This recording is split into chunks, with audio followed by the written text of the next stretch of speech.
दोस्तों, किसी व्यक्ति के ज़हन में एक बार बदले की भावना आ जाए तो ये व्यक्ति अच्छे बुरे का फ़र्क भूलकर किसी भी अपराध को अंजाम दे बैठता है।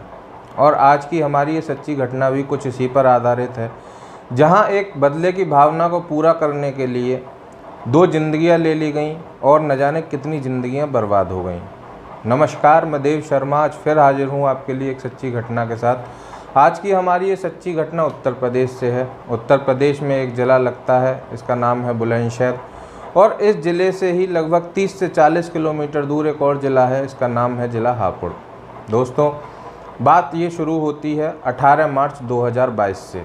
एक व्यक्ति है, बुलंदशहर का रहने वाला है, इसका नाम है इरफान, और इसके 2 दोस्त हैं रागिब और माजिद। ये तीनों पार्टनरशिप में काम करते हैं और बुलंदशहर से हापुड़ के बीच में एक टोल प्लाज़ा पड़ता है। उसी टोल प्लाज़ा के पास में इन्होंने अपना एक ऑफ़िस बना रखा है और उसी ऑफ़िस में फास्टैग बेचने का काम करते हैं। और इन्होंने एक छोटी मोटी ट्रैवल एजेंसी भी चला रखी है। इसमें मेन जो व्यक्ति है वो है इरफान, और इसके जो 2 पार्टनर हैं उनका नाम है रागिब और माजिद। दोस्तों, ये इसके दोस्त भी हैं और पार्टनर भी हैं, और ये अच्छा खासा कमाते हैं, सब कुछ सही चल रहा है। लेकिन रागिब और माजिद का इस पार्टनरशिप से थोड़ा भरोसा सा उठता जा रहा है, क्योंकि उन्हें लगता है कि इरफान उन्हें पूरे पैसे नहीं देता, और रागिब का इरफान से कुछ पुराना लेन देन भी है, जो कुछ पैसों का। और रागिब हमेशा इरफान से अपने पैसे मांगता रहता है, लेकिन इरफान हमेशा उससे पैसे देने की मना करता है। अब रागिब और माजिद इससे परेशान हैं और उन्हें पता चला कि 18 मार्च 2022 को जो इरफान है वह दिल्ली से लगभग 5 से 10 लाख रुपए कहीं से लेकर आया है। अब रागिब और माजिद ने इरफान से पैसे मांगे। इरफान ने पैसे देने से मना कर दिया, तो रागिब और माजिद को गुस्सा आ गया और उन्होंने सोचा कि इससे बदला लिया जाए। इसके बाद फिर उन्होंने 18 मार्च की दोपहर को इरफान को शराब पिलाना शुरू किया, और शराब पिलाते पिलाते शाम हो गई और इसके बाद इरफान बहुत नशे में हो गया। फिर एक और बार रागिब और माजिद ने उससे पैसे मांगे। इरफान ने फिर मना कर दिया, और इसके बाद इरफान और माजिद को गुस्सा आया और उन्होंने इरफान की हत्या कर दी गला काट कर, और वह वहीं मर गया। इसके बाद माजिद घबरा गया और घबराने के बाद वहाँ से घर चला गया, लेकिन रागिब ने दिमाग से काम लिया और वह वहीं बैठा रहा। और वह इस शव को ठिकाने लगाने की सोच ही रहा था कि तभी उसके दिमाग में एक ख्याल आया, और वह एक तेज़ धारदार हथियार लेकर आया और उसने इरफान के शव के तकरीबन 31 टुकड़े कर दिए। और उसी ऑफ़िस में वो बैठे थे, जिस ऑफ़िस को वो ऑपरेट किया करते थे, जिस ऑफ़िस में वो फास्टैग बेचा करते थे, और उसी ऑफ़िस में इरफान के 31 टुकड़े करने के बाद रागिब ने पूरी रात वो टुकड़े किए। उसके बाद 31 पॉलीथिनों में उन्हें भरकर पीछे उनके ऑफिस के पीछे ही, क्योंकि हाईवे के पर ज़्यादातर खेत ही हुआ करते हैं, गड्ढा किया और गड्ढे में वो 31 पॉलीथिन दबा दी और इसके बाद वहाँ से फरार हो गया। इसके बाद इरफान के घर वाले परेशान हो गए। लगभग 2 से 3 दिन बीत गए, इरफान घर नहीं आया था, फ़ोन भी स्विच ऑफ जा रहा था।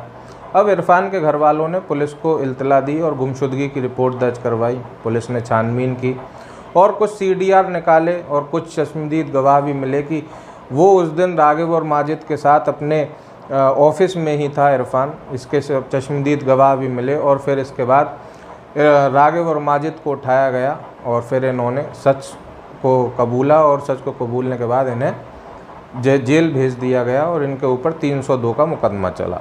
और जो इरफान के जो शव के टुकड़े थे वो उस गड्ढे से निकाले गए, और उसके बाद उसके घर वालों को उनकी कस्टडी दी गई और उन्होंने वो शव के टुकड़े दफना दिए। दोस्तों, ये कहानी यहीं ख़त्म नहीं होती है। इसके बाद फिर ये 18 मार्च 2022 का किस्सा था, जिस दिन इरफान मरा था, 31 टुकड़े हुए थे। इसके बाद वो जेल चले गए, उसके दोनों कातिल। और फिर मार्च बीत जाता है, अप्रैल बीत जाता है, फिर आती है मई।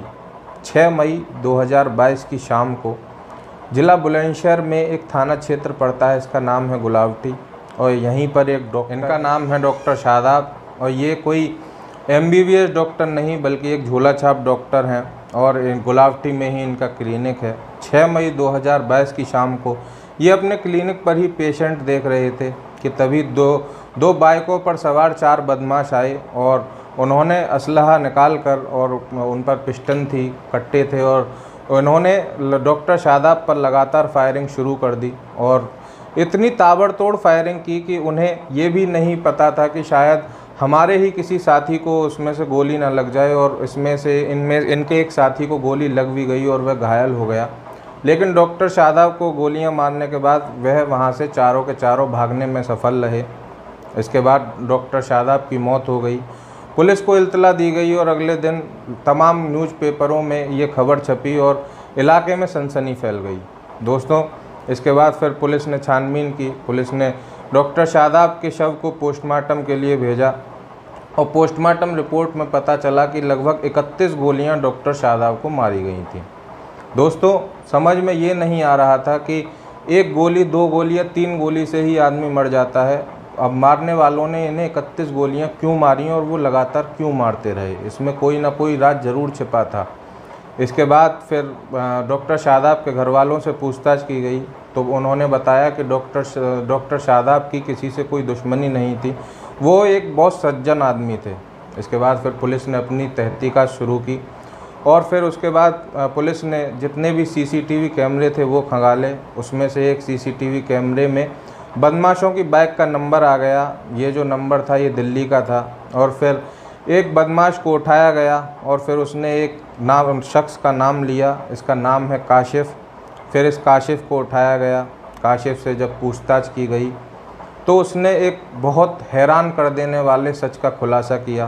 दोस्तों, उसने बताया ये जो काशिफ है, ये जो इरफान जिसके 31 टुकड़े किए गए थे, ये इसका साला है और जो इरफान था वो इसका जीजा था।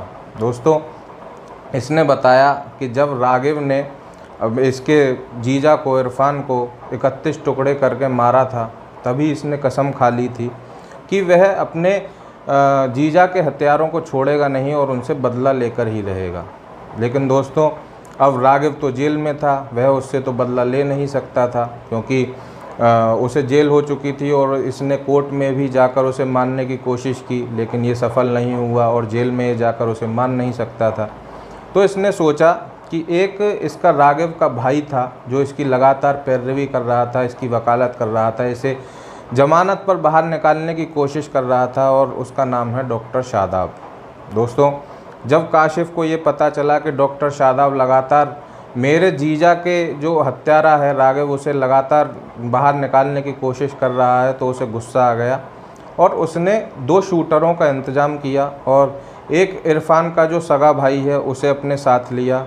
इसमें इरफान का भाई और इरफान का साला और 2 शूटर इन्होंने दिल्ली से बुलाए और उन शूटरों से एक ख़ास हिदायत दी गई कि अगर मेरे भाई के, मेरे जीजा के 31 टुकड़े किए गए थे और हम डॉक्टर शादाब में 31 गोली मार कर ही उन्हें मौत के घाट सुलाएंगे।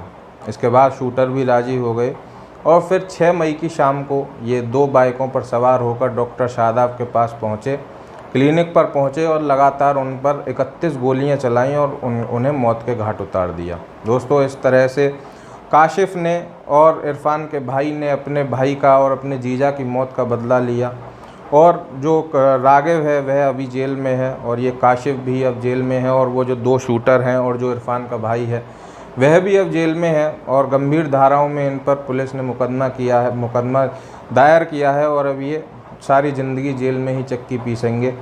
दोस्तों, इस तरह से एक बदले की भावना का अंजाम इस तरह से बहुत बुरा हुआ।